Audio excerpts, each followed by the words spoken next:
өзгөртүп атат. Мына көрдүңүзбү? Анан акчылан эгер түшкө кирсе, бул аалам күчү болуп саналат.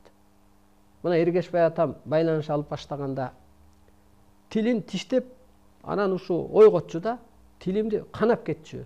Анан кийин акчылан байланыш берет. Мен сенин тилиңди тиштетип ойготчумун депчи. Көрдүңүзбү? Анан ак чачып чыгарганы жылаганга. Мына сиздер ушулар менен гармонияда болуп ар бирин чечпелесеңиздер, анан адалдашат экенбиз. Анан энергиябыз толот экен. Анан акыл сезимибиз өсөт экен. Анан табият күчтөрү, аалам күчтөрү кароо калат. Колдойт, коштойт. Мына кызыл күчүк. Аркаман келип алып эле бир кыз илди кучактайт. Анан уйку соонун ортосунда эле. Анан мына ошо биздеги илимдеги кыздар жазап келген эми. Көрсө ит дөөлөт деген ошол экен да. Мына эшек. Эшекти эмне кылат? Кээ бир оорукчан адамдар керек болсо сүтүн ичет. Кайсы бир ооруларга, бронхагабы, өпкө оорусунабы, жана башка ооруга дары деп. Өпкө эмнеден ооруйт? Кан кирдегенде. Канды тазалоочу организм да. Көрдүңүзбү? Ак сүтү ошону ичип атат. Мына былтыр эшектер деген чыкты го. Анан биздин бир Кочкордо тааныш бала күлдүрүп атпайбы? Тайдын эле этине окшош экен депчи. Айырма деле жок экен деп. Анысы кандай биз арам деп билгөнгө болбойт. Мына ушунда арам барбы? Сүтү адам ичип атса. Ар жактан Кудай жаратса муну бир кысматка. Ушул жандыктарда арам барбы? Жок. Мына балык. Алтын балык. Адам ушулардан сабак алыш керек. Мына унчукпастык.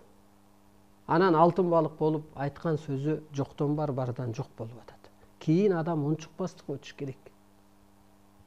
Суу эмне? Эгер таза суу бул илим. Ошондуктан кыргыз билбегенинен балык жеген эмес. Алар кийинкилер жөн эле айтып атат, билген эмес кыргыз депчи. А балыкчылар азыр оңолуп кеттиби? Айтыңызчы, могу балыкчы жыргап кетти деп. Балык мүмкүн суудан чыкканда оосу ачылып жабылат, мүмкүн каргап аткандыр.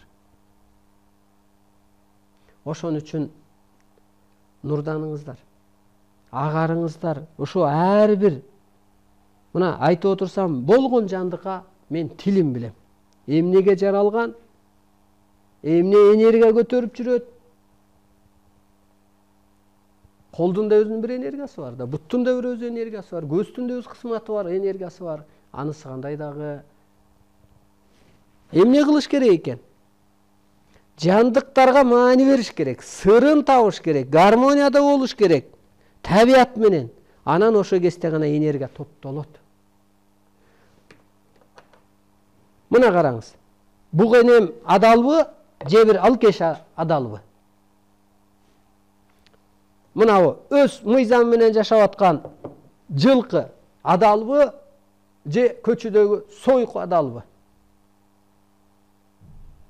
Терисин алып атабыз, минип атабыз, этин жеп атабыз, сүтүн алып атабыз.